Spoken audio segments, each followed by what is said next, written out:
Bom dia, pessoal. Sejam bem-vindos a mais um dia do minicurso Matemática Discreta em Comunicações.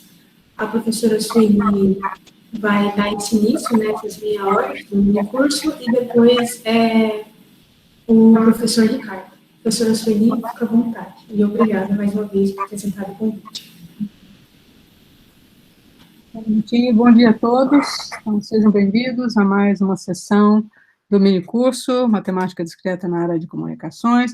Agradeço mais uma vez o convite e a oportunidade que temos aqui de divulgar essa área de pesquisa e essa interface que a gente tem com outras unidades do IMEC e de outros também.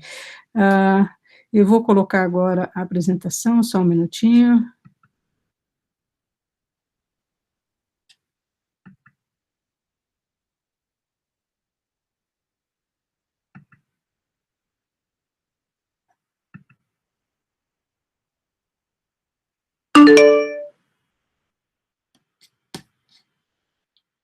Ok. Então, como foi colocado, nesses 3 dias, eu vou fazer a primeira meia hora de apresentação, e os outros professores convidados vão fazer a partir das 9h30, certo?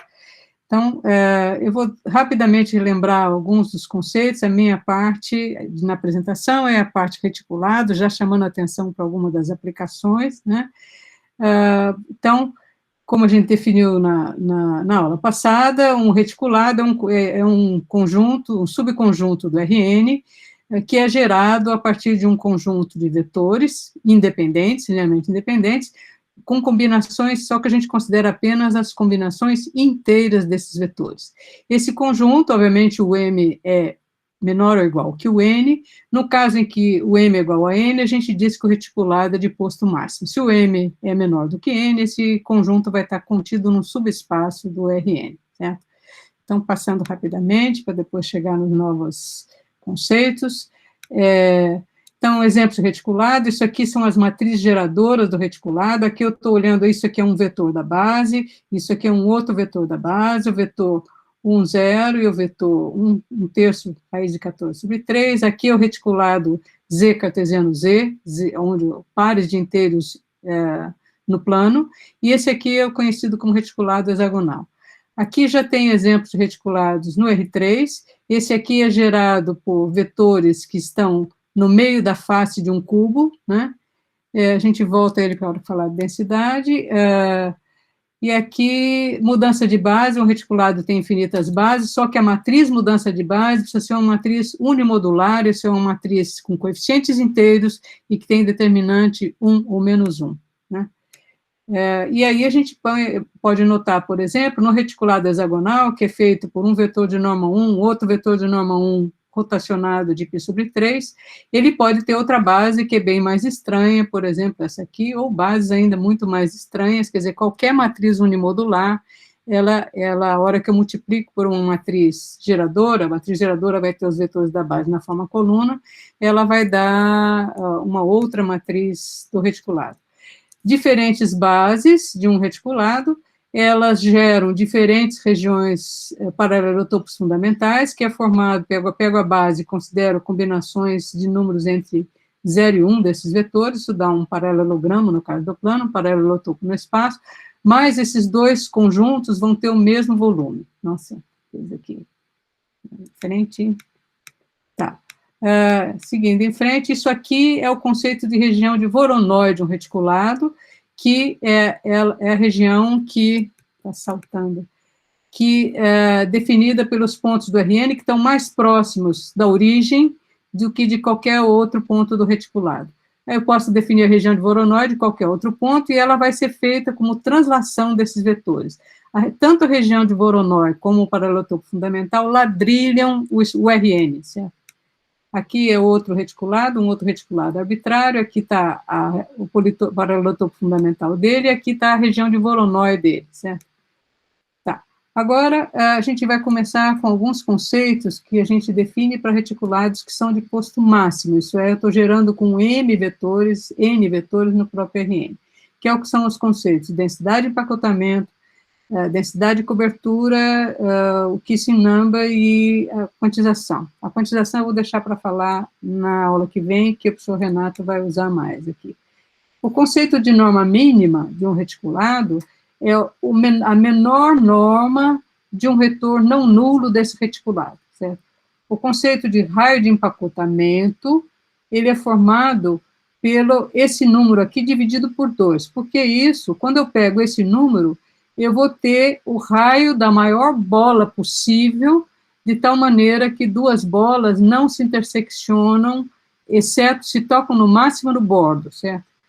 E a densidade de empacotamento, ela vai ser definida pelo volume da bola de maior raio possível, dividido pelo volume do reticulado. O volume do reticulado, ele pode ser feito tanto quando um reticulado é feito, que não é de posto máximo, eu pego a raiz quadrada da matriz de Gram, mas ele pode ser simplesmente o módulo do determinante da matriz geradora, certo?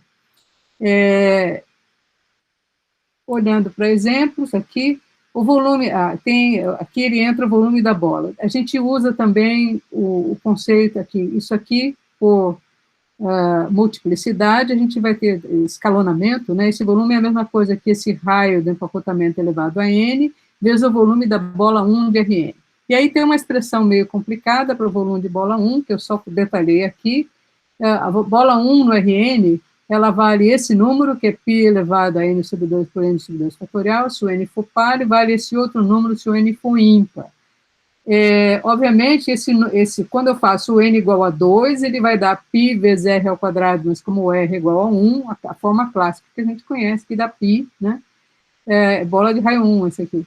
E quando eu vou para o R3, ele vai dar 4/3 de π r ao cubo, mas r ao cubo é 1, 4/3 de π ao cubo. Essas coisas, só que isso aqui se estende para qualquer dimensão n do reticulado, né? Então, olhando os exemplos que a gente tinha visto, então, voltando só para trás, quando a gente olha, por exemplo, esse aqui é o reticulado Z cartesiano Z, quer dizer, pares de inteiros no plano. É fácil de ver que a densidade de empacotamento dele é o volume, que no caso é a área, né, dessa bolinha, que é a bola de raio. Então, o que eu tenho aqui? O raio mínimo desse, a norma mínima desse reticulado é 1, porque é a distância mínima entre dois pontos do reticulado. Como eu estou trabalhando com o reticulado formado por coordenadas inteiras, ele é gerado pelo vetor 0, 1 e 1, 0, né? Essa distância é 1. Então, a bolinha vai ter raio meio, que é a metade da área. Nenhuma dessas bolas se intersecciona, essas bolas se tocam no máximo no bordo, né? E esse é o empacotamento máximo que eu consigo fazer no reticulado Z cartesiano Z. Qual que vai ser essa taxa? Ela é o volume dessa bolinha, que é π vezes meio ao quadrado, π sobre 4, certo? Dividido pelo volume da região fundamental. Mas a região fundamental quando eu estou trabalhando com o Z cartesiano Z, como ele é gerado por 1, 0 e 0, 1, o módulo disso aí é 1, então ela vai dar, esse número é exatamente π sobre 4. Isso aqui é π sobre 4, no caso do reticulado Z2. Quando eu vou para o reticulado A2, que é o hexagonal, ele é gerado por esse vetor e por esse vetor, certo? Então, o que vai acontecer? O raio mínimo, a distância mínima entre dois pontos do reticulado, a norma mínima, vai continuar sendo 1. Portanto, o raio de empacotamento é o mesmo meio que eu tinha lá no Z2.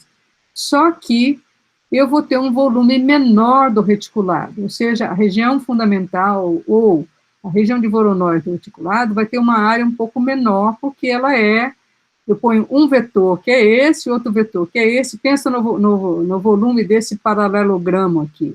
Ele é um volume menor do que o do quadradinho, certo? Eu tenho um ângulo menor aqui. Então, como eu divido por um número menor, eu vou ter uma taxa de empacotamento, densidade de empacotamento maior, que vai dar 90% do plano, essa é a ideia, é coberto por essas bolas. Aqui, 78% do plano é coberto. No outro reticulado, que é aquele primeiro lá que a gente mostrou, que ele tem um vetor que é 1, 0, o outro vetor que ele é 1/3, e raiz de 14 sobre 3, a gente escolheu esse número. De novo, ele vai ter uma bola de empacotamento de raio meio, porque a distância mínima vai continuar sendo 1, né? Mas ele vai ter um volume maior do que os outros dois, e aí a taxa de empacotamento vai ser menor. E a gente vê perfeitamente que ele tem uma densidade de empacotamento menor. Então, na ordem, esse é o maior empacotamento, o segundo é esse, o terceiro é esse aqui, né?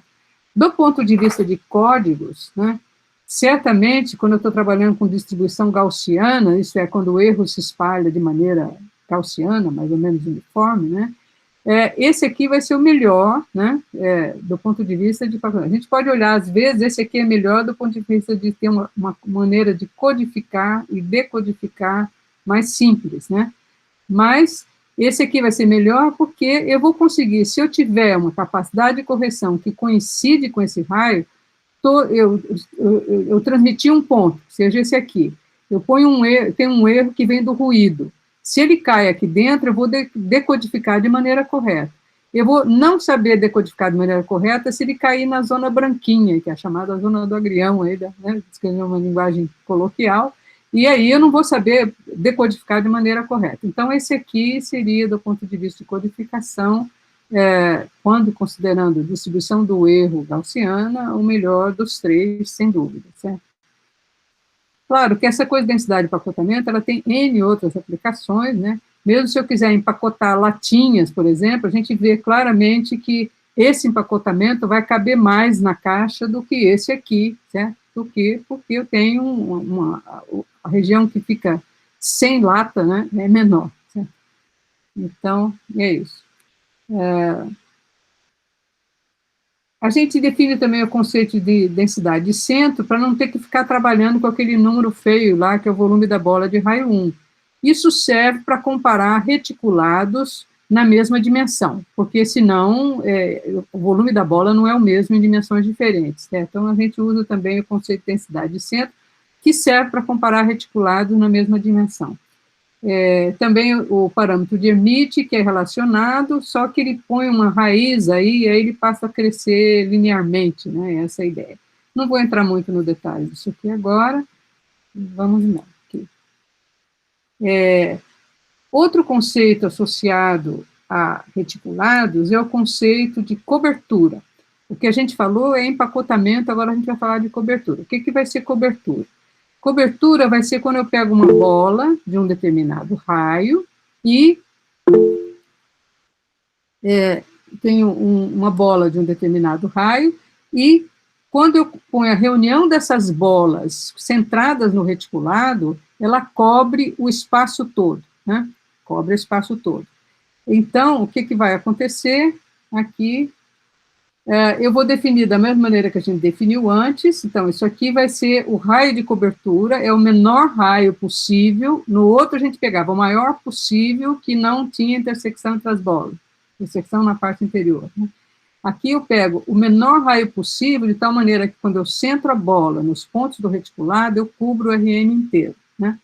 E defino, da mesma maneira que fizemos no outro, uma densidade de cobertura como sendo o volume da bola dividido pelo volume do reticulado. No outro, a gente tinha sempre um número que era menor do que 1, aqui a gente vai ter um número que é maior do que 1, e vai estar interessado no menor desses números, quer dizer, no menor excesso possível, né? Então, aqui estão exemplos, por exemplo, esse é o reticulado Z2, tá vendo? O reticulado Z2, quer dizer, inteiros, pares de inteiros no plano. O raio, o que eu vou fazer? O menor raio possível, de tal maneira que eu centro as bolas nos pontos do reticulado e ele cobre todo mundo, vai ser raiz de 2 sobre 2. Se a gente olhar aqui, ó, eu estou pegando aqui, seria a região fundamental. Se eu pego na metade dessa diagonal aqui, né, eu vou ter esse raio de empacotamento, que é raiz de 2 sobre 2. E o que vai acontecer é que, quando eu olho o quanto eu excedo para cobrir o pano todo, né, quer dizer, o quanto eu tenho intersecção entre essas bolas para cobrir o pano todo, ele vai dar 1,571, esse número, né. Aí eu vou para o reticulado hexagonal. O reticulado hexagonal, o que eu vou fazer? Eu vou escolher, vou descobrir qual é o número, que seria esse aqui, depois eu vou comentar de onde sai esse número, que é esse raiz de 3 sobre 3, Quando eu pego as bolas com esse raio, eu consigo cobrir todo mundo, e esse é o menor raio possível que eu consigo cobrir todo mundo. E a densidade de cobertura vai ser 1,2, que a gente vê que é menor do que aquela, é melhor, portanto, eu estou desperdiçando menos, essa é a ideia, né? E aqui é um outro reticulado, que a gente vê que vai ter uma coisa intermediária entre esses dois, o reticulado gerado pelo 3,0, esse aqui, e o vetor 1,2, a gente vê que tem um raio de cobertura que é raiz de 10 sobre 3, e a densidade vai ser 1,3, né? Obviamente, veja, se eu estou pensando, por exemplo, em transmissão de sinais, né, estou botando antenas retransmissoras de sinais, esse aqui é mais conveniente, porque eu vou desperdiçar menos, né, vou precisar, no fundo, grosso modo, de menos pontos para cobrir a área, né? Essa é a ideia. Em frente. Só chamando atenção para mais um aspecto, que é o seguinte: quando eu penso, isso aqui é um reticulado genérico, é aquele justamente gerado pelo 3,0 e o 2,1,2, não é um reticulado especial, né? Que aí é a região de Voronoi, tudo. Então, isso aqui é a região paralelotopo fundamental dele, essa é a região fundamental, essa a região de Voronoi. Veja que a região de Voronoi ladrilha o plano inteiro. Mas mais do que isso, quando eu olho para a região de Voronoi, a bola de empacotamento, ela vai estar dentro da região de Voronoi, ela vai ser tangenciada pela região de Voronoi. E quando eu olho para o raio de cobertura, o raio dessa bola tem que ser uma circunferência que circunscreve a região de Voronoi, certo? Aí eu vou cobrir todo mundo, certo? E não tem um jeito de ser menos do que isso, porque senão eu teria pontos descobertos, certo? Então esse é o raio. Então, essa é a relação entre os raios de empacotamento, raio de cobertura, com a região de Voronoi do reticulado. A gente está ilustrando isso só em dimensão 2, para ficar uma ideia. Isso vai valer no RN. Tá? Então, aí, um outro conceito relacionado com reticulado de posto máximo é o conceito de kissing number. Essa palavra kiss, que é beijo em inglês, né? Ela vem, na verdade, do jogo de bilhar, lá, de bolas, etc., que bate a bola, etc. E tal. E uma coisa muito interessante, eu vou voltar já assim, vamos lá. O que é o kissing number? É o número de bolas que vão estar tangenciando a bola de empacotamento mínima, né? Então, vou voltar a fazer as duas coisas aqui, ó. Primeiro eu vou olhar esse aqui. Veja, o kissing number, quando eu pego o reticulado Z cartesiano Z, né, que é dos inteiros, ele vai ser 4, isso é, se eu pego a bola de raio mínimo, eu vou ter 4 pontos visíveis, 4 bolas que tocam, ou seja, eu vou ter o número de vetores de norma mínima do reticulado, essas coisas conhecidas, é 4. Aqui, quando eu pego esse outro reticulado, que é aquele lá que a gente tinha visto, ele tem o kissing number é 2, né? Quando eu pego a bola de raio mínimo, ela só toca 2 outras.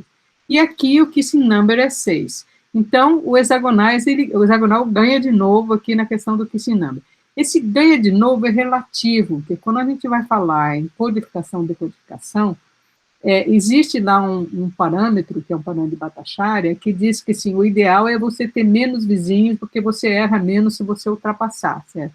Isso aí o professor Renato vai discutir melhor na próxima sessão, né, o Renato Lopes, da elétrica, de transmissão. Mas, para outros efeitos, o kissing number é interessante, então vou voltar para a tela anterior para falar o seguinte: em dimensão 3, em dimensão 2, é muito simples a gente intuir que não vai ter nada, não tem nenhuma configuração que vai dar mais do que 6, não tem como enfiar mais uma bola aqui nesse, 6, o número máximo, o kissing number máximo vai ser 6.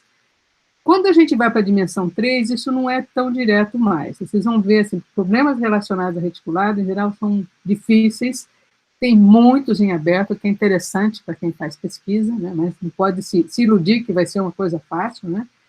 Mas em dimensão 3, ele vai ser, a configuração fica uma coisa parecida com isso aqui, certo? Eu estou pensando lá no reticulado com maior taxa de empacotamento, e as bolas, elas ficam desse jeito que está aqui. E tem uma discussão interessante no final dos 1600, lá, né, feitas pelo Newton e o Gregory, que O Newton falou, não, são 12, o máximo que a gente consegue colocar são 12. E o Gregory falou, não, tem um espaço, se a gente conseguir mexer de maneira adequada, a gente vai conseguir enfiar mais uma bola. Teoricamente, teria volume. Tá? Então, essa discussão foi em frente, assim, a primeira prova formal aceita para esse fato, que, no fundo, quem tinha razão era o Newton, não por acaso, certo? Era de 1953, e foi do Van der Waals e Schutt, que provaram que, de fato, Newton estava certo. Isso é o máximo Kissing Number quando você está trabalhando em dimensão. 3 é 12, não tem como ser mais do que 12. Certo? Deixa eu controlar o tempo aqui, são 9h22, vamos lá, não vai dar tempo. Aqui. Então, eu não vou falar de quantização, vou saltar, vou deixar para falar essa parte. Esse é um outro parâmetro que a gente usa, que também é importante na área de telecomunicações.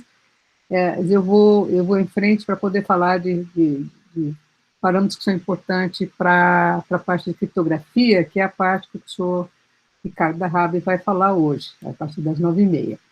Então, uma coisa que é importante, qualquer um desses conceitos que a gente acabou de mostrar, seja densidade de empacotamento, densidade de cobertura, Kissing Number, eles são invariantes. Se eu pegar o meu reticulado, rotacionar, ou expandir, ou contrair, esse número não muda. Eles são invariantes por dilatação ou transformações ortogonais no plano, certo? Assim, nada disso, no segundo momento, também não muda. Nada disso muda com reticulados que são equivalentes. Um reticulado vai ser equivalente ao outro se ele for obtido do outro por uma dilatação ou rotação, né, falando de maneira mais simples. Vou falar um pouquinho de reticulados que são importantes e que são conhecidos, para ter um pouco mais, em dimensão maior, a gente fez só coisas de dimensão 2 e 3 até agora. Então, aqui, o reticulado ZN é dos inteiros, ênuplas de inteiros, certo? Ele tem como uma matriz geradora, a matriz identidade, né? O determinante dele é 1, a densidade de centro dele vai ser isso aqui, e o número, o Kissing Number dele vai ser 2N, tá? Esse é o reticulado ZN. Outro reticulado que é bastante usado, em algumas dimensões ele é muito, muito bom, em termos de densidade, né? É definido de maneira bem simples, isso é, eu pego, ele é um subconjunto do reticulado ZN, onde eu só pego as ênuplas que têm soma par, né? Então, esse é um exemplo de um reticulado numa dimensão, ele vai ter uma matriz geradora com essa cara aqui, ela tem o vetor 2, 0, 0, depois eu ponho 1, menos 1, 0, e assim sucessivamente eu fabrico uma base.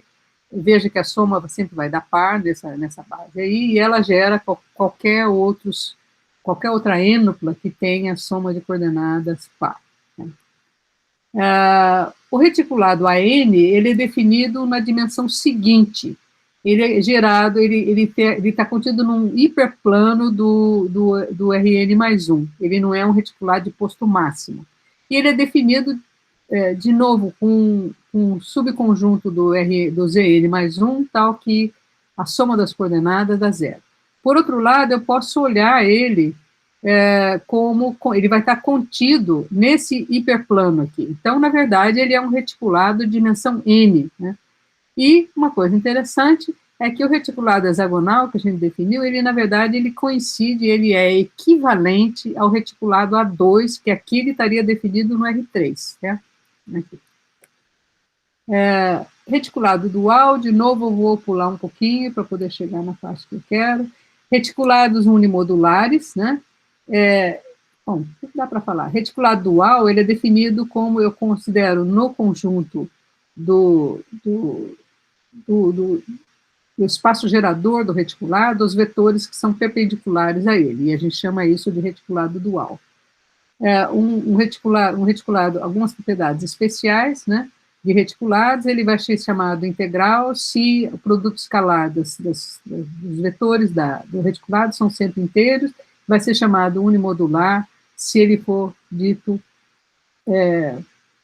ele for equivalente ao seu dual, certo? Eu vou saltar o resto aqui. Os reticulados E6, E7 e E8 também são conhecidos por serem de melhor densidade, a gente já vai falar depois, E eles são definidos, na verdade, a partir do reticulado E8, né, que é também conhecido como reticulado de Gaussier.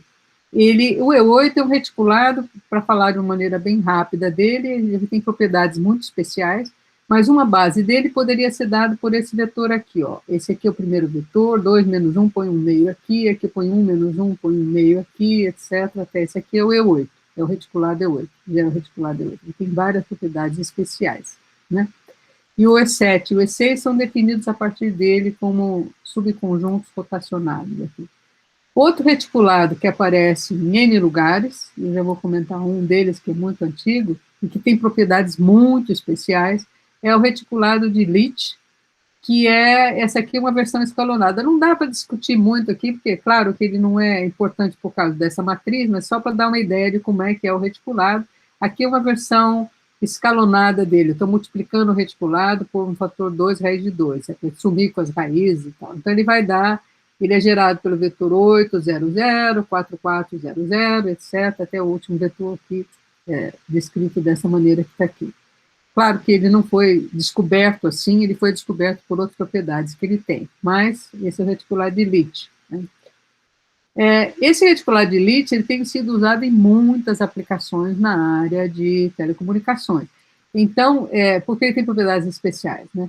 Esse aqui é um exemplo muito antigo, de 1989, de um modem lá que foi construído baseado no reticulado de Leach. Então, fiz questão de destacar aqui, né? Uma tabela dos reticulados melhores conhecidos, vou passar rapidamente. Aqui, como densidade de empacotamento, esses são os melhores conhecidos, estou falando melhores conhecidos até agora. Só foi provado até dimensão 8 e em dimensão 24. As outras são melhores conhecidos, a gente não está provado que esses aí são melhores, tá certo? Sobre densidade de cobertura, que é outro conceito que a gente falou. Esses aqui são os reticulados que têm a melhor densidade de cobertura, de novo, foi provado até dimensão 5, e dimensão 8 e 24, certo? Só lembrando, isso aqui está com uma outra notação, mas que, no fundo, o reticulado A2 é o próprio reticulado hexagonal, eu não escrevi isso aqui. O chamado reticulado D3, ele é o FCC, aquele que é construído por pontinhos na face de um cubo, né? O reticulado, aqui é o BCC, esse aqui é o D3 e o D3 dual lá, esse aqui é o BCC, que é o reticulado gerado por os centros do cubo, o cubo mais os pontos do cubo mais o centro do cubo, e é isso aqui. Por que eu vou chamar a atenção? Quando você tem dimensão 2, o melhor para empacotamento é o melhor para cobertura, que é o reticulado hexagonal.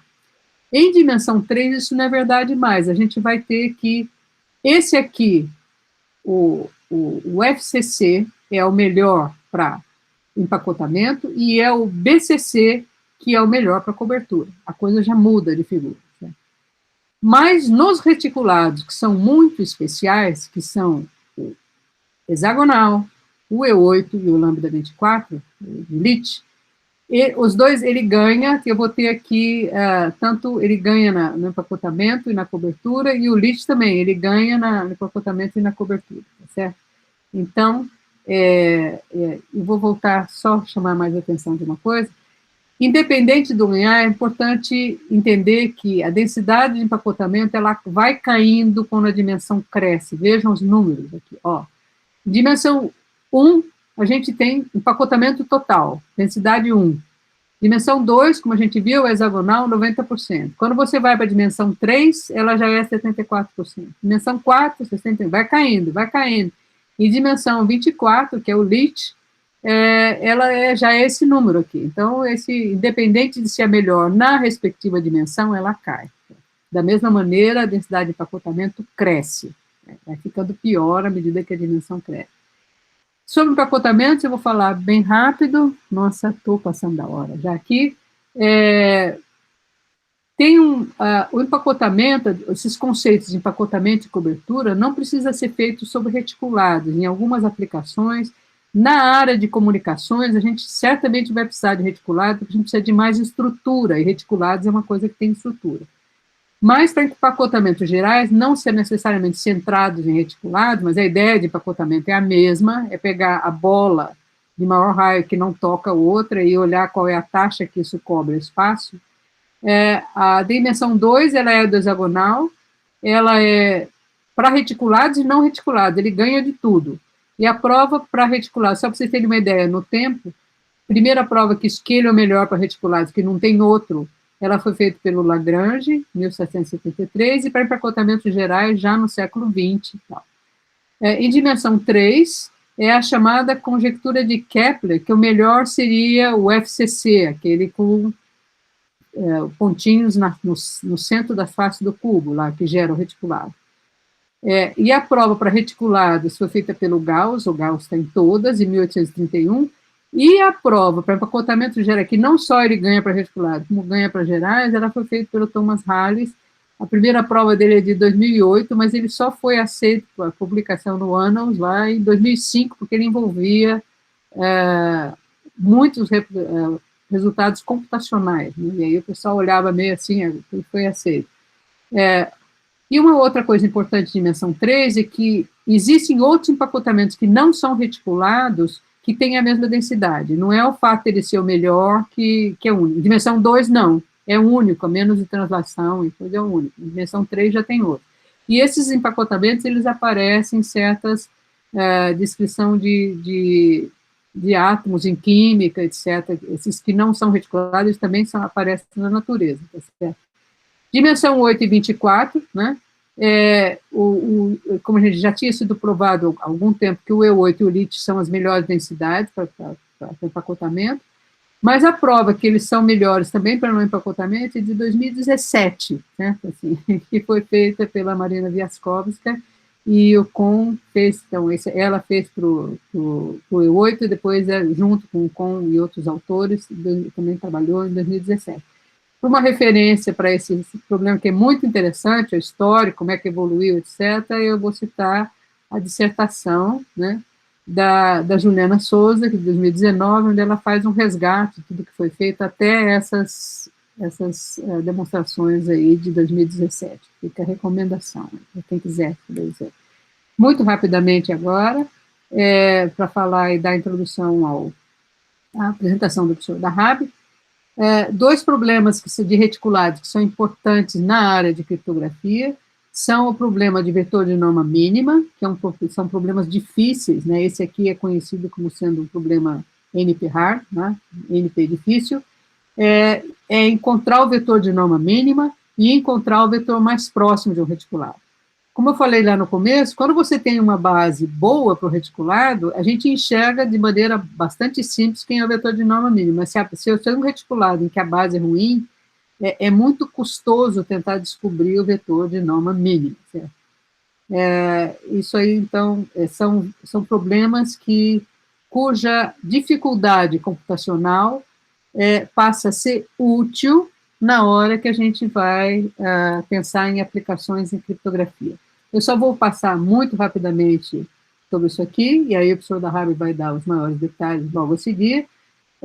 Como a gente tinha falado lá no começo, essa questão de reticulados em criptografia, né, ela tem várias referências, eu estou colocando uma delas que é bastante acessível, né, que é do Piketty, né, que ele faz um resgate de uma década em criptografia, e a ideia de sistemas em criptografia, que a gente tem o prazer de receber agora o professor Ricardo Darrab, do Instituto de Computação, que é líder do grupo lá na área de criptografia e que vai falar sobre as novas abordagens em criptografia, que vão incluir códigos reticulados, como a gente está abordando aqui. Tá certo? Seja muito bem-vindo, professor Ricardo. Eu vou parar a apresentação. Desculpa o atraso, aqui não tem muito jeito. Assim. Bom dia a todos. Estão me ouvindo bem? Sim. Bom dia, professor Ricardo. Eu vou só fazer uma introdução para você, antes de começar. Então, agora que vai dar continuidade ao unicurso, né, no dia de hoje, é o professor Ricardo Darrab. Ele possui graduação em Ciências da Computação pela Unicamp, que eu obtive em 1978, mestrado pela Unicamp em criptografia em 1984 e doutorado pela Universidade de Ontario, no Canadá, em combinatória e otimização em 1993. Seus interesses de docência e pesquisa situam-se nas áreas de algoritmos e protocolos criptográficos e segurança da informação. Atualmente é professor livre docente do Instituto de Computação da Universidade Estadual de Campinas. Muito obrigado, professor Ricardo, por ter aceitado o convite. A palavra é toda sua. Obrigado. Bom dia a todos, todas. Obrigado pelo convite, professor Sueli. É uma alegria poder estar aqui colaborando e conhecendo novos estudantes e contando um pouquinho o que a gente tem feito nessa área de criptografia, feito juntos, inclusive, com o grupo do IMEC, né, da professora Sueli, do Marcelo, e também com o grupo da Faculdade de Engenharia Elétrica, né, em várias empreitadas aí. Então, eu não estava conseguindo ver a apresentação que a professora Sueli estava fazendo, então, por alguma razão, eu não estava conseguindo ver aqui. Virei, não consegui. Então, eu vou colocar a minha agora, e eu espero que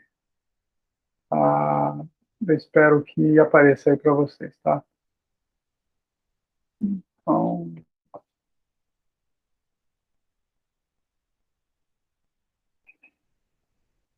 deixa eu ver aqui.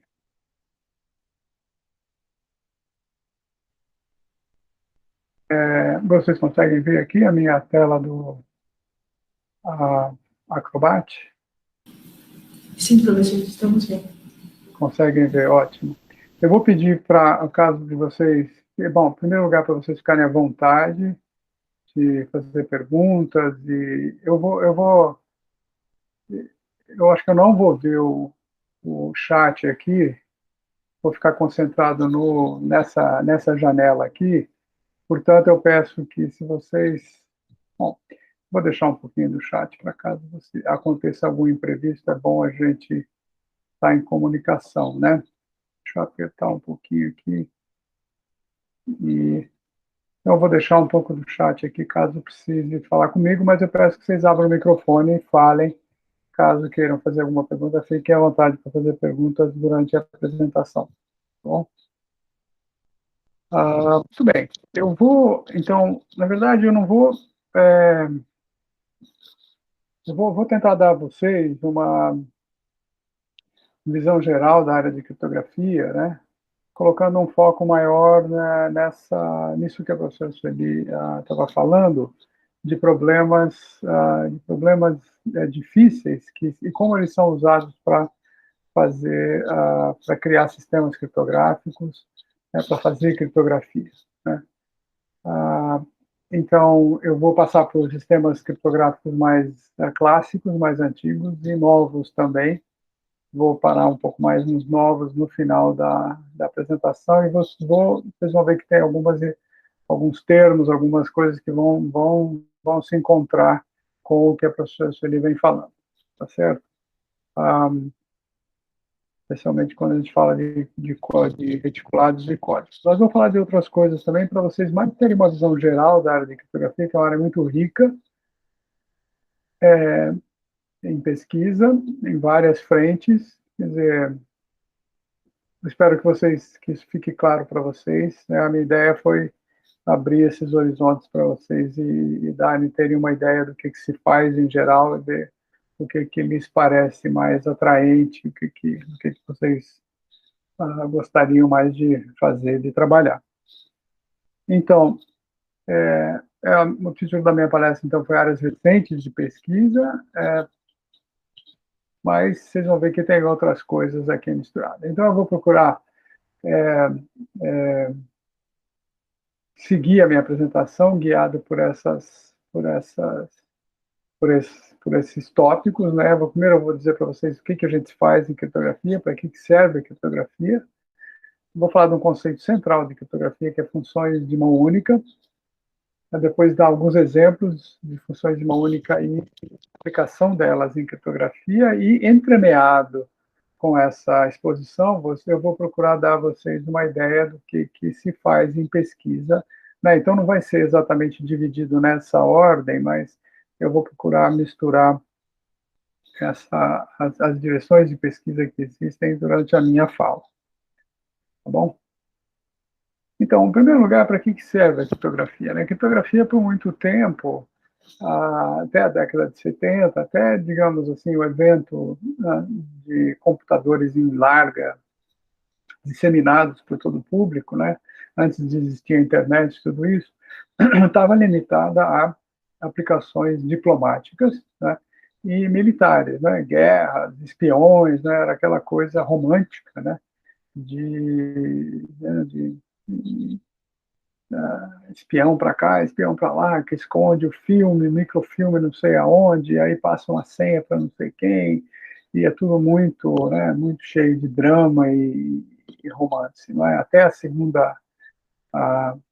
Segunda Guerra Mundial, quando não existiam computadores, criptografia era uma arte que misturava gente de línguas, né, de estatística, gente, matemáticos, obviamente, né, e curiosos em geral, gente que gostava de resolver quebra-cabeças, né, porque resolver tentar descobrir o que é uma mensagem criptografada, né, assim, que vocês já devem ter visto uma mensagem que foi, né, antigamente a gente tinha esses livrinhos de quebra-cabeças que traziam lá uma mensagem que estava criptografada, era um monte de caracteres, um monte de letras, que não faziam sentido nenhum, não era uma palavra conhecida, mas você tinha uma ideia de como é que aquilo tinha sido produzido e você tentava descobrir qual era o significado daquelas palavras. Então, era uma coisa que misturava um pouco de arte, um pouco de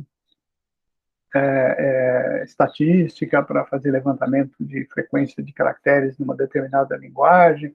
Era uma arte assim muito mais muito pouco exata, digamos assim, né? Misturava uma opção de talentos, né? Já na Segunda Guerra Mundial, essa coisa ficou mais séria porque as máquinas de encriptar, né, encriptar mensagens ficaram mais sofisticadas, embora não eram nem comparáveis a computadores, mas já eram máquinas eletromecânicas e algumas eletrônicas, né, que encriptavam dados. E para isso, né, para quebrar os adversários que tentavam, né, quebrar lá as mensagens trocadas pelos alemães e pelo Hitler na Segunda Guerra, tiveram que inventar um computador nessa época, né? O computador data exatamente dessa época, de 1940, 1945, de esforços, né, da comunidade de criptoanalistas que tentavam quebrar o código dos outros para poder descobrir o que o inimigo ia fazer no dia seguinte, no mês seguinte, né? Então é daí que data a criptografia serviu como motor para a invenção dos primeiros computadores, além daquelas aplicações de guerra, né, de balística, coisas desse tipo, que também eram um interesse dos militares. Então, digamos assim, a criptografia nunca foi uma arte muito, digamos, muito nobre, digamos assim, né, com seus objetivos, estava sempre a serviço da obscuridade, né? A palavra criptografia quer dizer escrita oculta, né, com raízes no grego, e quer dizer escrita oculta, ou seja, a transformação de um texto, de uma mensagem, num texto que não tem significado nenhum, porque as letras não se combinam da forma que você espera, né, para dar algum significado. E aí a gente toca toda a área de teoria de informação do Shannon, que descreve exatamente as propriedades que algum texto precisa ter para conter alguma informação, né, alguma informação útil. Senão ele é simplesmente um monte de caracteres aleatórios. Bom, e a criptografia continuou assim, né, da Segunda Guerra até meados da década de 70, um assunto exclusivo de militares, diplomatas, espiões, mais com o surgimento da internet, né, dos primeiros roteadores da internet no final da década de 60, lá na Califórnia, quando as primeiras mensagens foram trocadas, né, à distância foram trocadas por computadores, ficou evidente que as pessoas, né, computadores e a rede de computadores ia aparecer, crescer, se espalhar pelo mundo. Então, tudo que era, digamos, todas as aplicações que, de repente, apareceram na cabeça das pessoas, inclusive dos militares, né, despertou o interesse por fazer uma criptografia mais sofisticada, porque se, por um lado, você vai ter aplicações interessantes, computadores rápidos trocando informação, os adversários, né, que normalmente tentam roubar informação ou criar problema, como vocês conhecem, e que se todo dia tem alguma informação a respeito de um hacker, a respeito de gente que perdeu o seu HD porque criptografaram o HD e agora estão pedindo algum tipo de recompensa para abrir a informação de novo.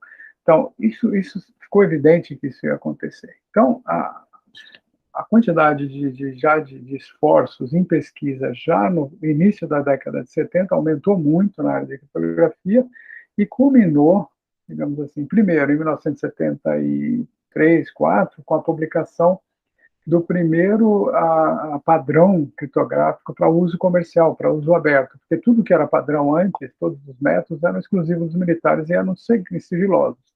Então, o primeiro padrão de criptografia comercial aparece em 1974, 3, 4, 5, na verdade, com a promulgação do padrão, que era um método de fazer criptografia clássica, né, usando um método conhecido, completamente aberto, né, do público. E isso foi feito pelo Departamento de Comércio americano, né, na figura do Instituto de Padrões de lá, ou INMETRO de lá, não é?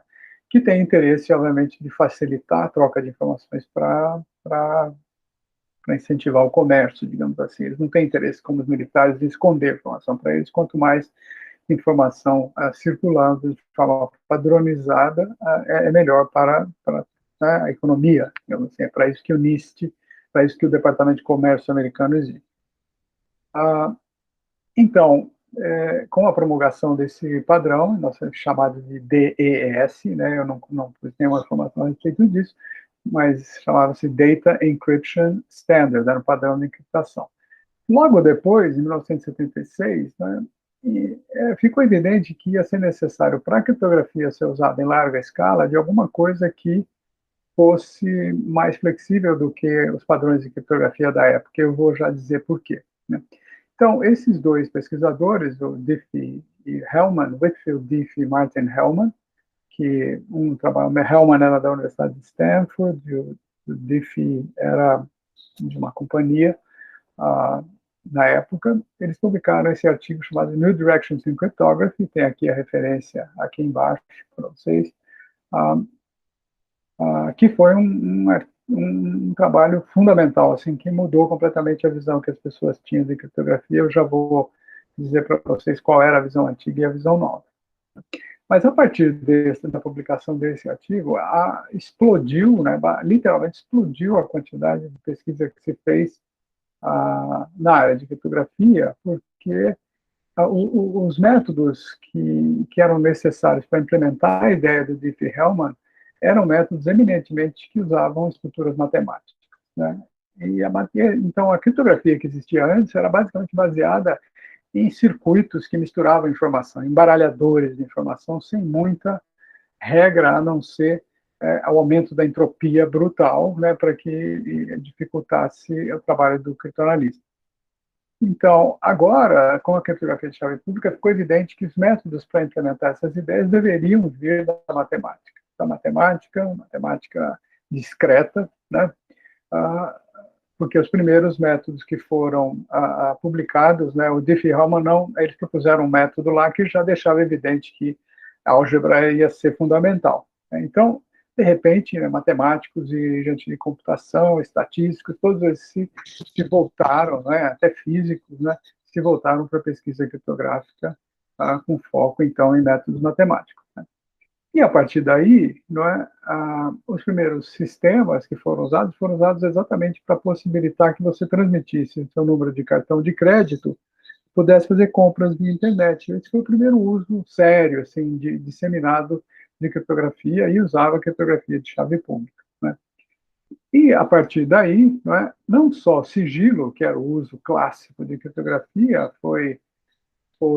era um requisito de segurança que podia ser satisfeito com maior flexibilidade, vou falar por quê, mas coisas como integridade da informação, irretratabilidade, que significa você não poder se retratar de uma informação, por exemplo, de uma assinatura que você, o conceito de assinatura digital é uma coisa que implementa a irretratabilidade. Se você assina um contrato, você não pode depois negar que assinou aquele contrato.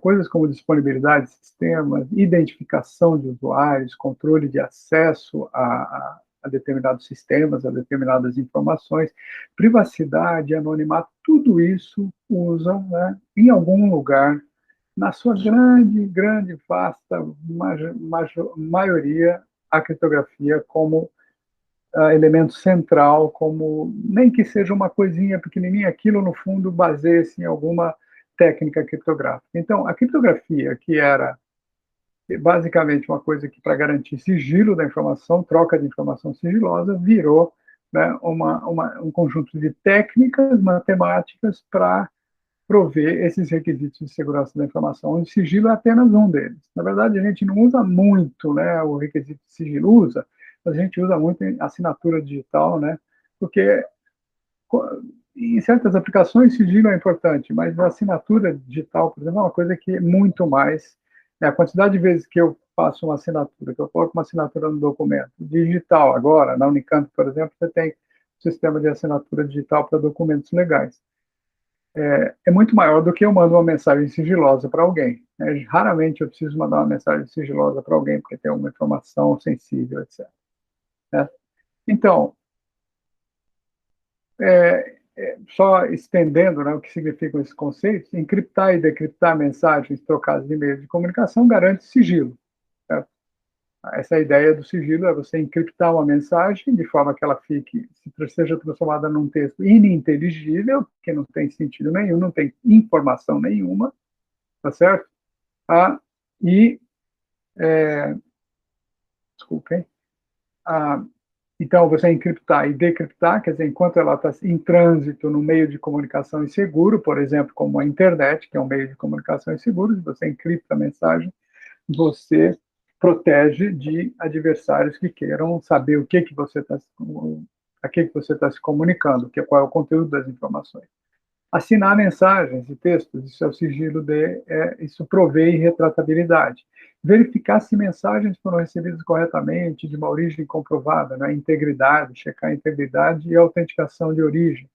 Permissão de acesso a dados, também controle de acesso e identificação. Quando você simula moeda digital, vocês já devem ter ouvido falar de blockchain, Bitcoin e essas coisas, são todas moedas virtuais, criptomoedas, que chamam o nome, não vem à toa. É usada uma técnica criptográfica para simular aquela moeda digital.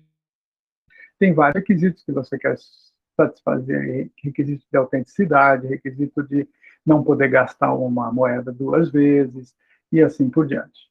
A votação eletrônica tem outros tantos sigilos, privacidade, anonimato, sigilo do voto, as coisas que você quer, não quer que, por exemplo, uma pessoa seja forçada a votar em alguém, ou revele o seu voto. Então, tem vários mecanismos, vários requisitos.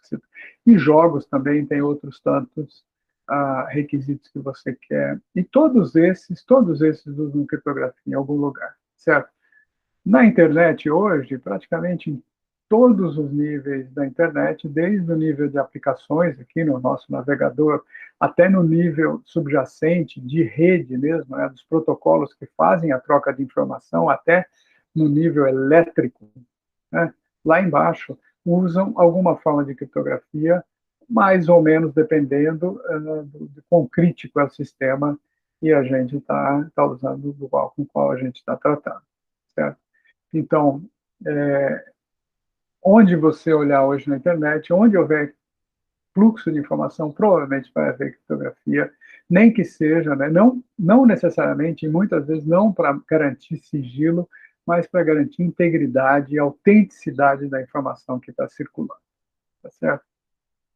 Então, eu acho que isso serve para motivar, digamos assim, Então, a pesquisa hoje em criptografia é feita em vários níveis né, em várias áreas, matemática discreta, principalmente, em física, se você fala de troca de informação usando meios quânticos, em estatística, em probabilidade, que a gente tem que lidar muito com isso, computação, né, que uma outra área muito importante, porque tudo isso daí, toda essa criptografia, todas as informações circulam por meios computacionais, e computadores são usados para proteger a informação, mas também para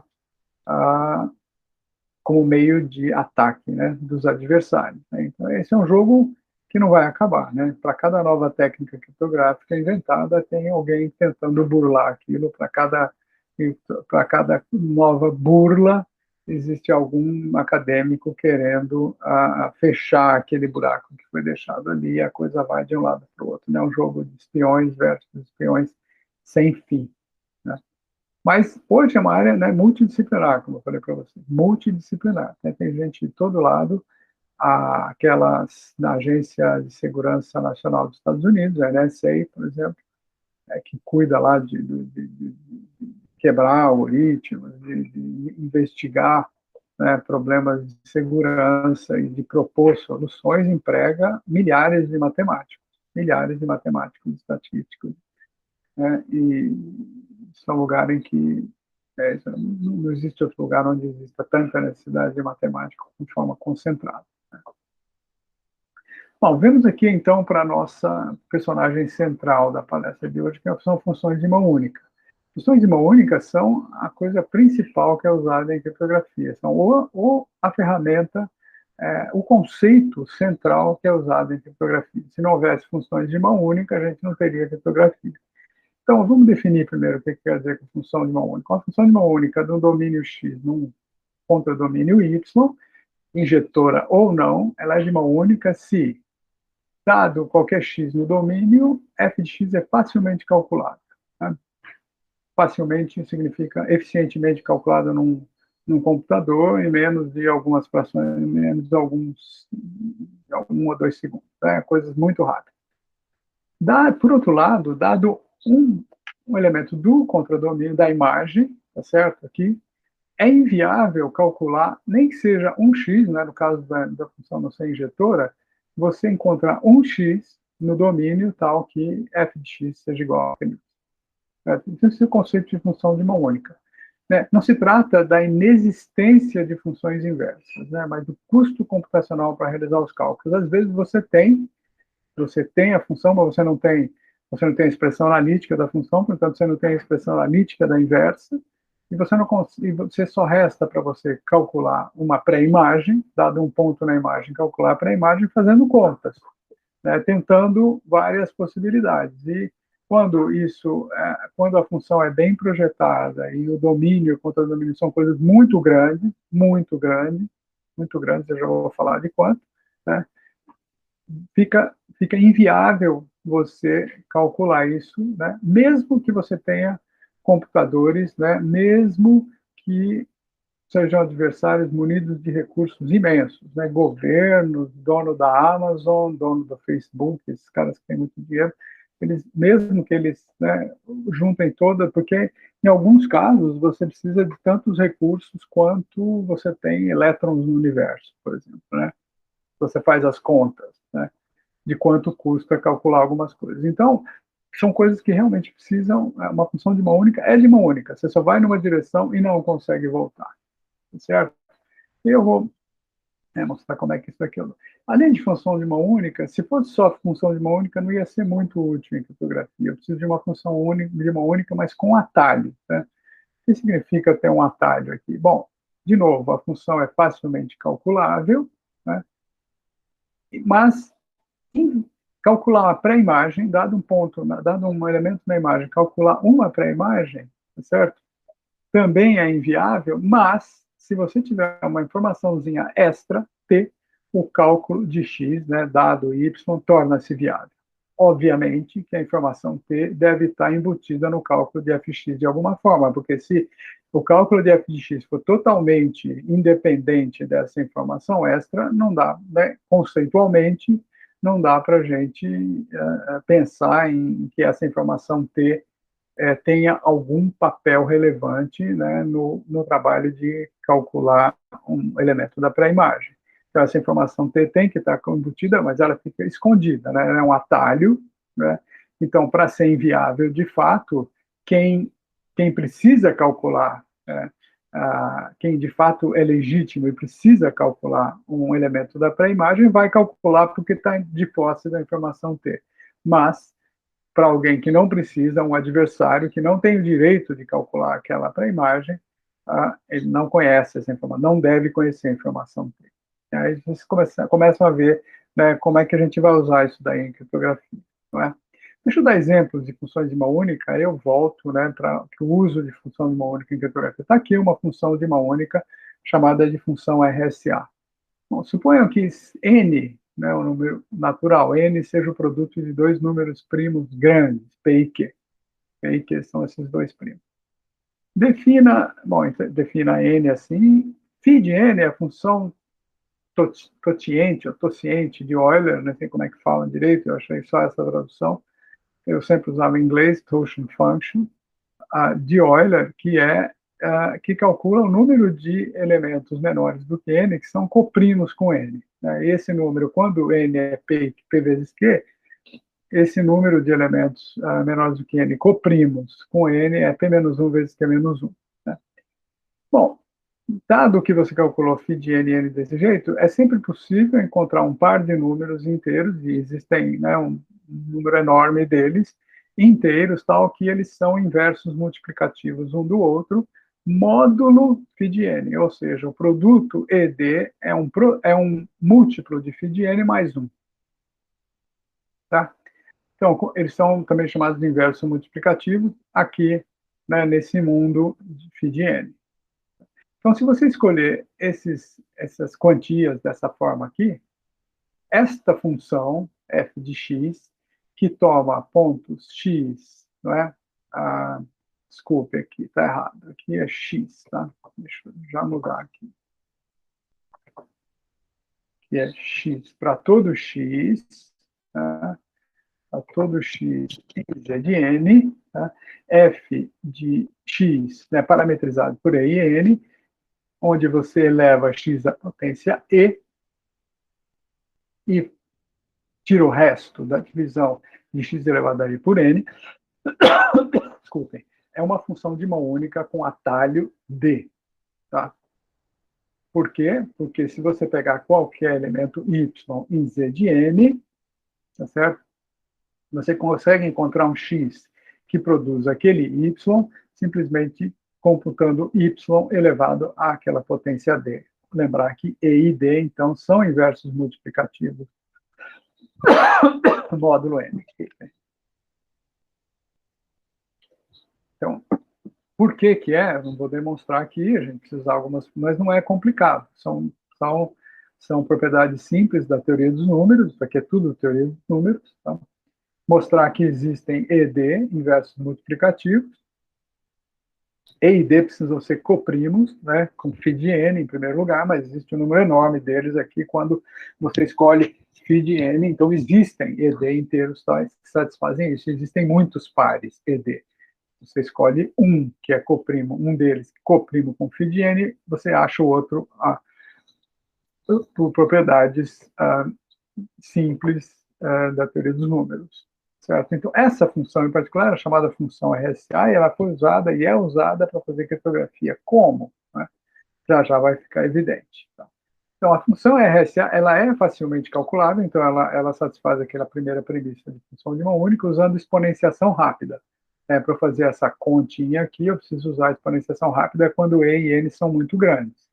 Não posso usar uma exponenciação que simplesmente vai multiplicando x por x, depois o produto por x, de novo o produto por x. Eu preciso fazer uma coisa mais rápida, que na verdade leva um tempo proporcional ao logaritmo de E na base 2, o que é muito, muito, muito mais rápido. Certo? Mesmo que a magnitude dos números seja de milhares de dígitos, então é facilmente calculável. Para calcular x dados y, e e n, né, então você tem y aqui, né, é o que é dado, e, que é uma informação que você tem, e n, certo? Você pode, tem algumas opções. Pode tentar inverter essa função. que é, na verdade, calcular a raiz eésima de y módulo n, certo? Então, isso aqui está faltando o acento, só vou deixar marcado para mim. Então, isso daqui, tentar calcular a raiz eésima de y módulo n, significa inverter isso, e não se conhece algoritmos eficientes para isso, não se conhece. Calcular d a partir de y, e e n, não se conhecem algoritmos eficientes que não usem φ(n). Vejam que aqui eu calculo e e d usando φ(n). Se você não tiver o valor de φ(n), não se conhece algoritmos eficientes para isso. Ou então fatorar n, portanto, obtendo p e q, φ(n) e d, da mesma forma que foram obtidos aqui. Não se conhecem algoritmos eficientes para fatorar números muito grandes. Em 1994, porém, um camarada chamado Peter Shor, e aqui está a referência para o artigo dele, apresentou um algoritmo eficiente quântico para fatoração. O que significa algoritmo quântico? Significa que ele usa um modelo diferente de computação, que não é o modelo clássico dos computadores que a gente tem hoje, né? Você precisa de um computador quântico para executar o programa, o algoritmo dele. Mas isso ainda está, eu já falo um pouquinho sobre computadores quânticos já, mas a gente não existe um computador quântico ainda. Então, para todos os efeitos, essa função ainda é de mão única com atalho. Tá?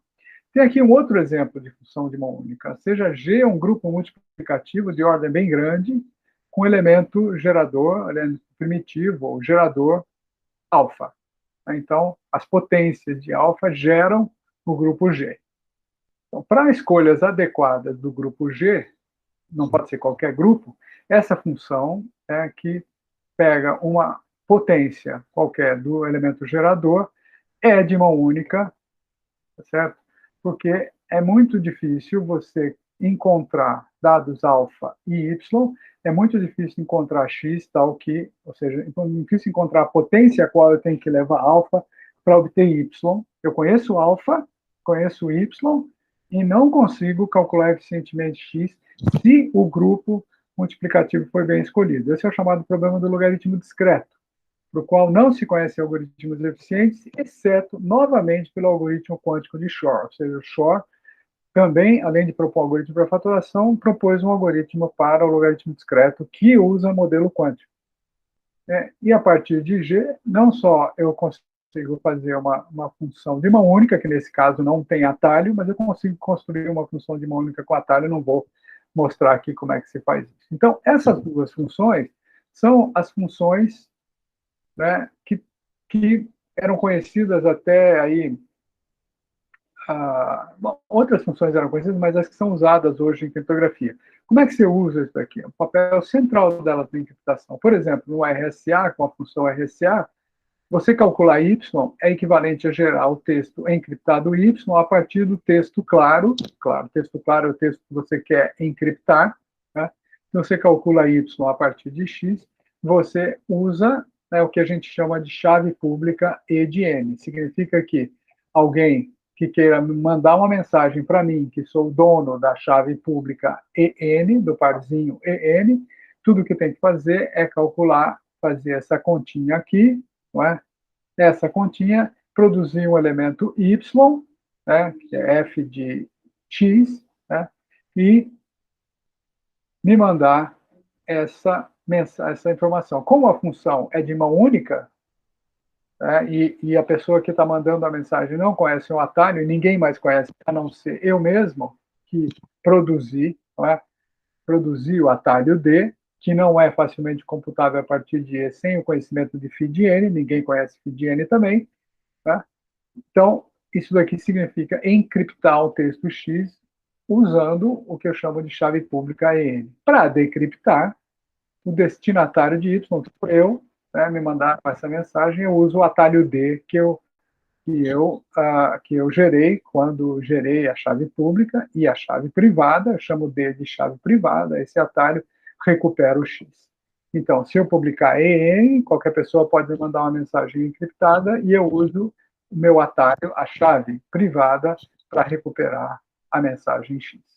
Então, é assim, usando uma função de mão única dessa forma, disponibilizando algumas informações, que são a chave pública, suficiente para alguém calcular a função de mão única e mandar uma mensagem para mim, eu uso o atalho para recuperar essa mensagem original e decriptá-la. Na criptografia clássica, né, onde as chaves de encriptação e decriptação, aquela criptografia pré-1976, a mesma chave, o atalho, é usado nas duas pontas. Por isso deve ser de conhecimento apenas das partes em comunicação. Por isso é necessária uma comunicação prévia entre remetente e destinatário para que ambos combinem a chave secreta de forma segura.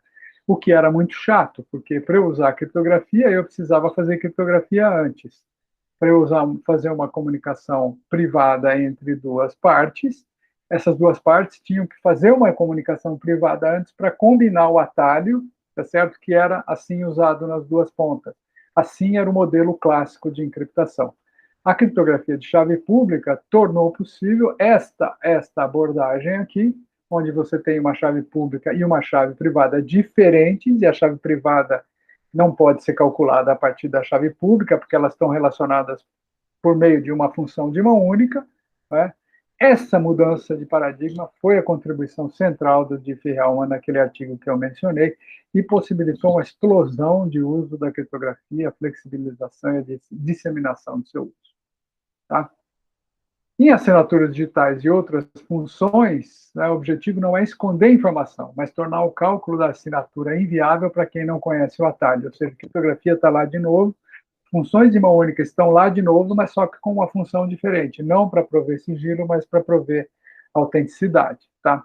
Então, o projeto de uma nova primitiva criptográfica consiste exatamente em usar adequadamente uma função de mão única para o fim desejado. Lá no centro disso, sempre tem uma função de mão única, de tudo. Agora vamos para problemas computacionalmente difíceis, né, que são a fonte de funções de mão única. Tá certo? Como disse a professora Sueli há pouco, ela falou de problemas difíceis, problemas NP difíceis, eu já vou falar disso. Funções de mão única, a fonte delas são problemas de reconhecida dificuldade computacional. Tá certo? A faturação e o logaritmo discreto são dois desses problemas, eu acabei de falar para vocês, né, que não têm algoritmos eficientes baseados no modelo clássico de computação, não quântico. A partir do trabalho de Shor, a comunidade científica tem buscado novas áreas que sejam fontes de problemas computacionalmente difíceis, e a mais rica até agora tem sido a área de reticulados, em certa medida de códigos também. Tá? Então, o que por várias décadas, 3 décadas, 4 décadas, ficou focado em fatoração e logaritmo discreto, depois do trabalho do Shor, forçou a comunidade científica a buscar novas fontes de problemas computacionalmente difíceis, dando origem ao que se chama de criptografia pós-quântica, né? E uma forma de definir é a área em que algoritmos e protocolos criptográficos baseados em problemas para os quais não há evidência de que sejam para os quais há evidência de que sejam difíceis, mesmo no modelo quântico. E eu não vou dizer para você como é que essas evidências são geradas, mas, né, existem demonstrações que vinculam um problema ao outro, que dizem, olha, se esse problema é difícil for resolvido, esse outro também vai ser, então esse problema é muito difícil, enfim, evidência, mas no modelo quântico, né, não no modelo não quântico clássico. Então, isso daqui não tem nada de quântico, né? O termo pós-quântico meramente indica que são problemas cujo estudo foi motivado dentro do algoritmo do Shor. Mas não tem nada de quântico, né? Não é que nem pós-moderno, que é depois do moderno, alguma coisa assim. Nem é pós-quântico, né? É pós-algoritmo quântico do Shor. Mas não é não é mais do que quântico, digamos assim, não é um refinamento de quântico. Tá? Então, tem áreas muito ativas de pesquisa buscando problemas difíceis, reticulados, códigos corretores de erros, sistema de equações multivariadas quadráticas, isogenias de curvas elípticas, né, só para dizer uns palavrões para você, sistemas de chave secreta e funções de hash criptográficas. Né? Essas são as 5 áreas mais ativas, né, que são fontes hoje de problemas ou de ferramentas, né, problemas difíceis para a construção de funções de mão única pós-quânticas, né, imunes a ataques quânticos. Bom, a construção de um computador quântico capaz de fatorar números de milhares de dígitos tem sido relativamente lenta. mas avança a passos firmes. Se vocês quiserem ler esse blog aqui do Scott Aronson, tem lá, né, ele acompanha todos os avanços, tem críticas, tem fofocas, tem uma opção de coisas que talvez vocês queiram ver. Mas ela avança, né? E em alguns momentos ela avançou relativamente rápido, com a entrada de Google, IBM, todos esses grandes companhias, procurando materializar o sonho de um computador quântico, né? Os computadores quânticos, eles, por enquanto, só existem, as aplicações mais famosas deles são essas duas que vocês acabaram de ver, fatoração e logaritmo discreto. Eles realmente aceleraram dramaticamente a resolução desses problemas, que no modelo clássico não tem algoritmos eficientes. Mas os avanços teóricos deles, assim, em termos de algoritmos novos, não têm sido muito apreciáveis, né? O melhor que você consegue é uma redução. Se você está buscando uma agulha num palheiro, né, em vez de ter que olhar para todos os pontos desse palheiro, para todas as palhinhas desse palheiro, para ver se são agulhas ou não, né, você só precisa olhar em raiz quadrada desse palheiro. Isso é o melhor que um computador quântico consegue fazer se for uma busca aleatória, uma busca sem muito critério. Uma busca como qualquer outra busca que você faz num computador clássico, sem uma medida de sucesso a não ser achei, né, uma medida de igualdade. Então, não tem nada melhor do que isso. É isso que um computador quântico faz. Mas para isso, para você resolver o problema, basta você, digamos, aumentar muito o palheiro, que a dificuldade é isso que tem sido feito, né? Para se defender de métodos quânticos no momento é aumentar o tamanho, elevar ao quadrado o tamanho do espaço de busca que o adversário tem que fazer. Com isso, a segurança que havia antes continua mantida, ao custo de lidar com grandes massas de informação, né, de ter uma massa de informações para computar, que é o quadrado da original. Então, motivados por esses avanços, ainda que lentos, o NIST, National Institute of Standards and Technology dos Estados Unidos, como eu falei, um órgão do Departamento de Comércio, promove uma competição para a padronização de novos esquemas criptográficos baseados em métodos pós-quânticos. Tem um link aqui embaixo para vocês chegarem lá. Os padrões vão substituir os atuais, baseados na fatoração e logaritmos discretos. O processo de transição, tem gente que acha que em 2025 vai ter um computador quântico, tem gente que duvida, acha que vai antes de 2030 não vai ter um computador quântico. Então, de qualquer forma, o NIST já começou a trabalhar para promover uma competição que é aberta, que é pública, que teve uma fase de inscrições, que tem uma fase de depuração, de filtragem, e hoje está na terceira rodada, não é? Com 7 métodos selecionados como finalistas, além de 8 alternativos, né? Os verdes são os finalistas aqui. Os amarelos são os alternativos.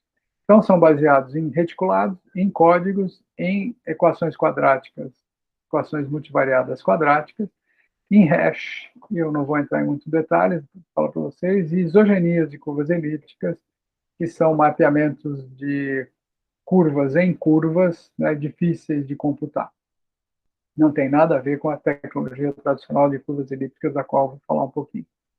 Então, vocês veem que reticulados ganha de longe aqui em número de finalistas. Tem 5 finalistas de 7, alguns para fazer encriptação e acordo de chaves, né, estabelecimento de chaves, e outros para fazer assinaturas, né? Então, tem 5 representantes aqui, né? Códigos, tem um para fazer encriptação somente e um alternativo para fazer assinatura, né? São 2 alternativos, um para assinatura e um para encriptação, né? Lembrar que reticulados também tem 2 aqui, né? Em reticulados, são tipos de reticulados diferentes, e LWE é um problema que é diferente, não é um problema em reticulados, mas é um problema que usa problemas em reticulados como base da sua segurança.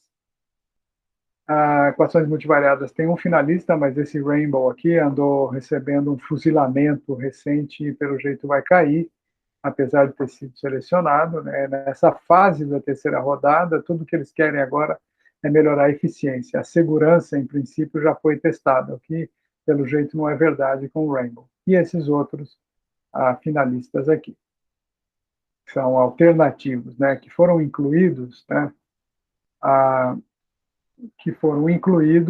mas por segurança, né, caso algum desses outros aqui verdes sofram algum ataque até lá, você sempre tem algum para recorrer aqui. Muito bem. Então, criptografia pré e pós-quântica. Então, né, na área pré-Shor, 3 vertentes se impuseram. Fatoração de inteiros, e eu vou falar de pré-quântica para motivar um pouco mais a pós-quântica. Fatoração de inteiros, né, problemas baseados em fatoração de inteiros, logaritmo discreto sobre grupos cíclicos de ordem prima, e logaritmo discreto sobre o grupo de pontos de uma curva elíptica definida sobre um corpo finito. Ambos são logaritmos discretos, só que aqui é um grupo mais simples do que esse. Esse daqui é um grupo de pontos, não é, que é definido a partir da definição de uma curva elíptica sobre um corpo finito. Então, você tem 2 níveis. Você tem um corpo finito aqui, define uma curva elíptica, e aí tem um grupo de pontos com uma aritmética nesse grupo de pontos muito esquisita, certo? E mais complexa, certo? O RSA foi o primeiro a ganhar o mercado, adotado em larga escala, simples de entender, explicar e implementar. Perdeu espaço devido a novos algoritmos de fatoração exponenciais, subexponenciais, ou seja, mais rápidos do que busca exaustiva por fatores primos, obrigando ao aumento de uma ordem de magnitude no tamanho das chaves, com um forte impacto na eficiência. Não é adequado para dispositivos de uso com recursos restritos, mas ainda está em uso. Em 1985, o El Gamal, que é esse aqui, né, ganhou notoriedade porque, além do mais, ele propunha um método que não só encriptava, mas encriptava de forma diferente, com a mesma chave, em momentos diferentes. Isso dificultava o trabalho do criptoanalista. Mas sofre também com a existência de algoritmos subexponenciais. O mais forte é o baseado em curvas elípticas, né, esse aqui, que não tem nada a ver com isogenias, né, que eu mencionei no slide passado, né, pois inexistem algoritmos subexponenciais para o problema. A implementação é muito complexa, com 3 níveis de aritmética, o que suscitou intensa pesquisa e implementações eficientes nos vários níveis da pilha de software. Você tem 3 níveis de aritmética. Isso é um trabalho que a gente faz há muitos anos aqui na Unicamp, desde o ano 2000, 1998. Na era pós-quântica, os métodos baseados em reticulados, códigos, hash, sistemas multivariados fazem uso de operações muito simples, como produtos de matrizes. Por outro lado, as chaves são várias ordens de magnitude maiores do que a RSA e SCC, embora venham se tornando competitivas exatamente devido à intensa pesquisa na área e, obviamente, o incentivo da competição do NIST. Quem ganhar a competição de padrões vai ficar rico. De fato, o tamanho das chaves que tirou de cena logo nos primórdios da criptografia de chave em 78, o primeiro sistema pós-quântico, foi o tamanho das chaves que tirou de cena o primeiro sistema pós-quântico, que foi proposto muito antes do Shor, não é?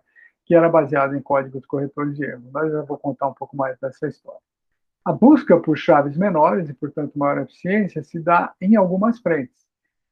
Por exemplo, propondo estruturas matemáticas alternativas, né, que possibilitem maior eficiência, e por isso a gente estuda aqueles parâmetros que a professora Sueli acabou de mencionar, né, parâmetros de visualização, empacotamento, densidade, etc., em busca, talvez, de reticulados que possibilitem, não é, maior eficiência. Técnicas de codificação dessas estruturas também são estudadas e algoritmos mais eficientes para alguns pontos de cálculo, né, da aritmética, usando transformadas de Fourier, coisa assim. Exceto por essa última, a dificuldade principal é a manutenção do equilíbrio entre segurança e eficiência. Às vezes você propõe uma estrutura matemática que possibilita uma computação mais rápida, uma representação mais eficiente das chaves, mas você está sacrificando na segurança. Então, a briga toda é manter essas duas coisas, né? Às vezes você tem uma coisa muito segura com chaves gigantescas, pouco eficiente. Às vezes você tem uma coisa muito enxuta, e isso aconteceu várias vezes, né? Recentemente, alguém traz um tipo de código, ou uma classe de códigos diferente, mas que parece muito eficiente, mas não tem segurança. Quanto mais estrutura você trouxer, mais informação o adversário tem para a criptoanálise. E é isso que é o inferno em criptografia. Você não pode simplesmente olhar para a segurança ou simplesmente para a eficiência. Você tem que manter os olhos nos dois. Em telecomunicações, por exemplo, você tem um objetivo de eficiência, você pode fechar os olhos para outras coisas. Você quer eficiência, você quer eficiência, você quer eficiência.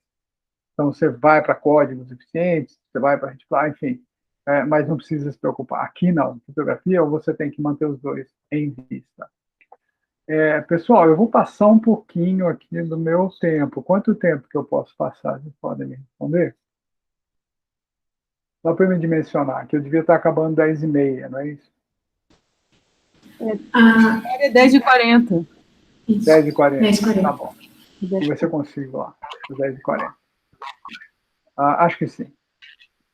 Problemas difíceis e reticulados são tipicamente problemas da classe NP difícil. O que são problemas NP difíceis? Bom, são problemas que a gente conhece. Não, o NP difícil não, desculpa.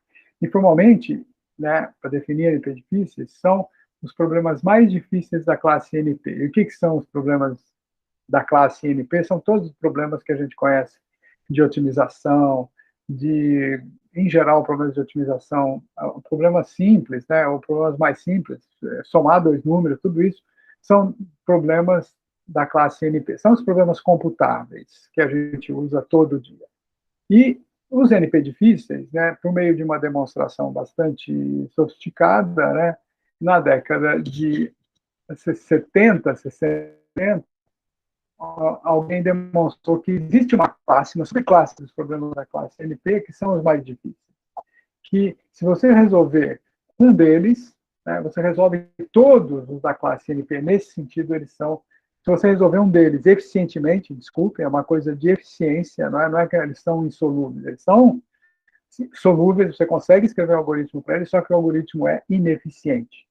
Não se trata de existência de solução, mas de existência de solução eficiente. Se você resolve um daqueles da classe NP difícil, você resolve todos da classe NP eficientemente. Então, é um conceito que tem a ver com eficiência de algoritmos e não com existência de algoritmos. Tá bom? Então, já que esses são os mais difíceis, da classe NP difíceis, vamos lá buscar problemas difíceis dessa classe. Certo? Então, no caso de reticulados, tem dois problemas, né, que são base de métodos de criptografia, né? O problema do vetor mais próximo, o problema do vetor do reticulado mais próximo a um dado vetor qualquer em Rn. Então, dada uma base para um reticulado lambda com dimensão n, um vetor t em Rn, encontrar o vetor do reticulado mais próximo de t. Né? Esses problemas são difíceis, né? Você olha num reticulado de dimensões 2 ou 3, mesmo que a base seja ruim, não é tão difícil encontrar o vetor t. Mas, quando você está falando de dimensões da ordem de centenas ou milhares, né, n é da ordem de 10.000, 20.000, bom, isso daí não é possível. Você tem que buscar, né, um número exponencial de vetores que estão na redondeza desse vetor, né, na vizinhança desse vetor t, mas o número de candidatos é boçalmente grande. Então, não dá para você encontrar facilmente, a não ser que você tenha informação extra que venha da base, de como esses vetores estão dispostos. Né? O outro problema é o shortest vector problem, que é dada uma base para um reticulado lambda, com dimensão n, encontrar um vetor de norma mínima em lambda. Também é um problema difícil, por incrível que pareça, né? Mas, de novo, é importante entender que eles são computacionalmente difíceis, não se trata de existir um algoritmo, existe, só que leva muito tempo, quando você tem dimensões muito grandes que impedem tentativas de força bruta. Em códigos, um problema notório difícil é a decodificação por síndrome. Né? Dada uma matriz de paridade, né, H e um vetor S e um peso inteiro W, o problema da decodificação por síndrome consiste em encontrar um vetor E que satisfaça, né, essa condição da matriz de paridade, né, e seu peso seja igual a W, que é esse número que é menor ou igual a N. Esse problema é NP difícil por causa que o código associado a H é aleatório. Então, esse é um outro problema difícil, ele é usado como base de sistemas para gerar uma função de mão única. Tá? Funções de hash, eu vou pular funções de hash, porque elas não têm a ver com problemas difíceis matemáticos, elas têm a ver com... Se der tempo, eu volto, tá? São duas transparências aqui. Como é que eu uso problemas NP difíceis, né, em criptografia? Né? Problemas NP difíceis, eles são difíceis, mas eles são difíceis computacionalmente, debaixo de um critério muito particular. Né? Problemas têm instâncias fáceis, né? Tem classes de instâncias fáceis e classes de instâncias difíceis. Deixa eu botar, eu quis dizer classes aqui, tá? Então, tem classes de instâncias fáceis e classes de instâncias difíceis. Tá certo? Como eu falei para vocês, se você tem um reticulado, por exemplo, né? Não falei ainda, né? Quando a base do reticulado é escolhida de forma próxima de ortogonal, é uma base boa, o problema CVP e SVP ficam mais fáceis de resolver. Não totalmente fáceis, mas a gente consegue algoritmos eficientes para resolver. Quando a base ruim, distante da ortogonalidade, o problema fica difícil. Então, se eu tenho uma instância fácil, por que o problema é chamado de NP difícil? Porque esse conceito de NP, dificuldade, vem de uma análise de pior caso. Existe um pior caso, né, para o qual o problema fica difícil de resolver. Até assim que a gente mostra que o problema é NP difícil. Sempre existe um pior caso lá. Né? Mas, para ser útil em criptografia, é necessário que as classes de instâncias que protegem o sistema criptográfico, portanto, sejam escolhidas cuidadosamente entre as mais difíceis, já que a sua solução corresponde a um trabalho que o adversário tem que realizar para quebrar o sistema. Então, eu posso usar um problema NP difícil como base da criptografia, mas eu tenho que escolher, para a função de mão única que eu vou gerar a partir desse problema NP difícil, uma classe que seja difícil de resolver. E como é que eu faço isso? Tem aqui a receita geral para usar um problema NP difícil, P, e encriptação de mensagens. Tá certo? Primeiro tem uma fase de preparação. Eu escolho uma classe de instâncias fáceis, PF de P. Converto essa classe fácil, de instâncias fáceis, né, numa classe de instâncias difíceis, usando uma transformação secreta S inversível. E aí eu divulgo D, que é a chave pública, e protejo S, que é a chave privada. Ou seja, difícil é gerada a partir de uma transformação inversível secreta, S, a partir de instâncias fáceis. Como é que eu encripto agora? Bom, se eu quero encriptar uma mensagem M, eu converto essa mensagem M, o remetente, não eu. Tá? Vamos dizer que eu sou o cara que gerou essas instâncias fáceis, depois instâncias difíceis, e publiquei a minha chave pública e guardei a minha chave privada. Tá? Como é que alguém encripta uma mensagem para mim? Né? Bom, esse remetente tem que converter a mensagem M que ele quer me mandar numa instância C da classe difícil D, e isso eu publico também, isso tem que ser publicado, como é que eu faço essa conversão, e envia para mim, que sou o dono da chave privada. Eu, tá certo? Recebo essa mensagem encriptada C e converto essa mensagem encriptada C numa instância fácil de F via a transformação inversível S, que é privada, minha, só que eu conheço. Certo? E a instância fácil é, então, resolvida, né? Já que ela é uma instância fácil, eu resolvo recuperando a mensagem original M. Isso aqui é um esboço de como que eu uso, não é, um problema NP difícil, converto isso numa função de uma única para usar em encriptação. Em assinatura é um pouco diferente. Eu não vou entrar em detalhes aqui mesmo porque eu não vou ter tempo. Tá bom? Então, aparentemente simples, esse processo está povoado de armadilhas. Como garantir que a classe de instâncias gerada a partir da transformação F é de fato difícil? Né? Como escolher um problema P que tem uma fração apreciável de instâncias difíceis de forma a possibilitar seu uso na prática? Como demonstrar que a segurança de um sistema criptográfico baseado no problema P, né, corresponda, de fato, à resolução de uma instância difícil? Né? Tem uma coisa é a segurança do sistema, outra coisa é o problema. Né? Como eu tenho essas transformações e tenho que, né, fazer outras contas, no final eu tenho um sistema criptográfico e eu tenho que mostrar que a segurança dele é, de fato, equivalente a resolver uma instância difícil de P. como compatibilizar todos esses aspectos de segurança com as necessidades de eficiência de sistemas criptográficos? Afinal, criptografia é um mal necessário e é só uma sobrecarga à funcionalidade final de uma aplicação computacional. Ninguém faz criptografia, a não ser que seja para brincar, ninguém fica fazendo criptografia, encriptando mensagens como objetivo final. Não tem uma aplicação, né, a não ser a aplicação que faz encriptação, como, em geral, você está fazendo alguma outra coisa e precisa da criptografia por baixo. Então, ela não pode ser uma sobrecarga muito grande. Tá? Esses desafios estão presentes na agenda de pesquisa criptográfica. Né? 2 sistemas criptográficos contemporâneos ao RSA naufragaram por não terem conseguido enfrentar esses desafios com sucesso. O primeiro é o problema 01 da mochila, também chamado de subset sum, que é NP difícil, proposto por Merkle-Hellman, aqui está a referência, como base de um sistema criptográfico.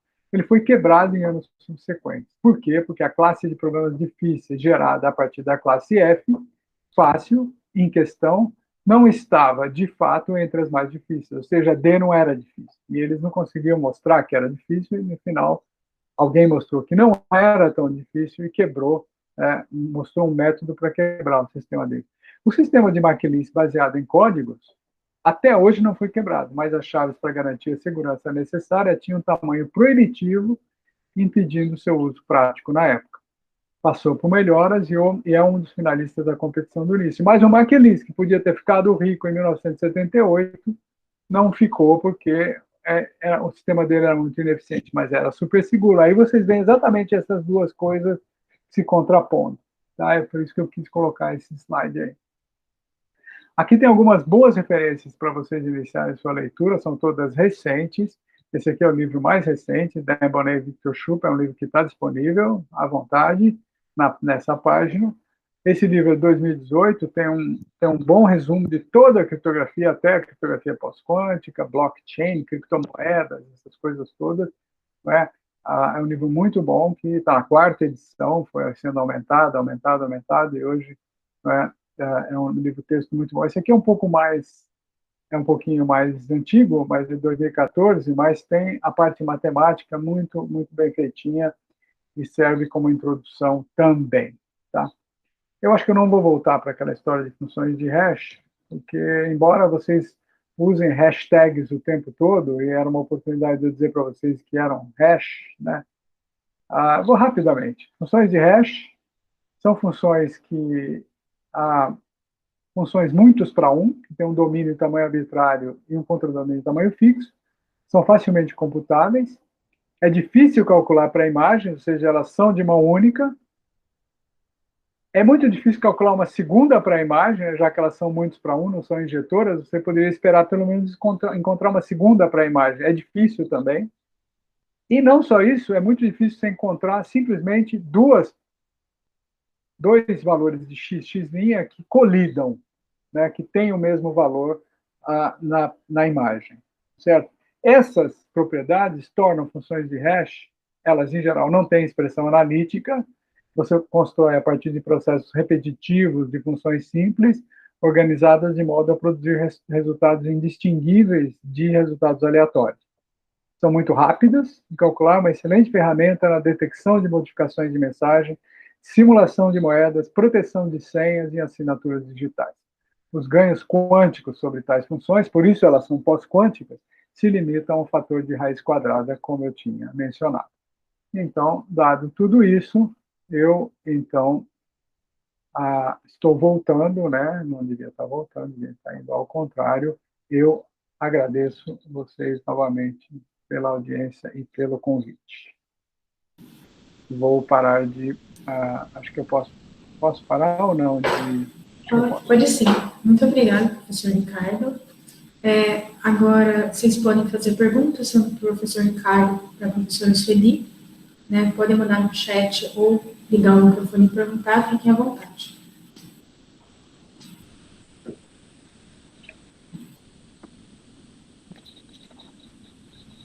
Coragem, gente, coragem.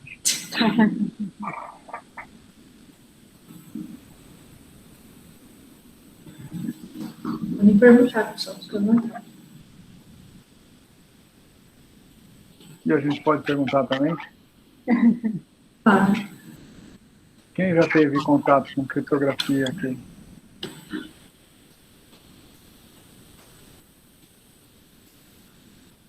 No grupo dos matemáticos isso é difícil, né, cara? Ah, mas criptografia...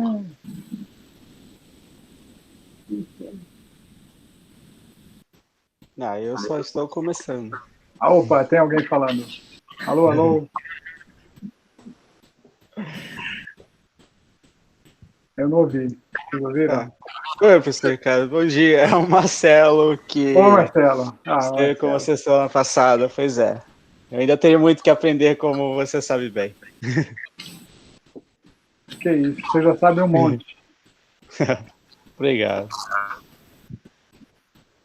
Não, só esclarecendo, o Marcelo começou a estudar um pouquinho de criptografia baseada em códigos. Daí ele está falando que está começando agora. Isso. Exatamente. E essa palestra sua, essa apresentação, foi de grande valia. Que bom, que bom. Foi Muito mais obrigado. Uma coisa bem geral, não parei em nada. Sim. Né? Eu estava dividido entre pegar uma dessas áreas e destrinchar, assim, né? Fazer códigos, ou então pegar reticulados, mostrar um sistema, como é que é, mas eu comecei a juntar as transparências, falei, meu Deus do céu, primeiro ou eu explico o que é, ou eu explico o que eu estou fazendo, né? Ou eu explico por que está acontecendo, ou eu explico o que está acontecendo. Aí eu falei, mas acho que já que ninguém tem muita familiaridade, eu vou dar uma geral. E foi exatamente assim que eu me senti na hora de preparar a minha apresentação da qualificação. Sim. Tá bom. Mais nenhuma dúvida, perguntas?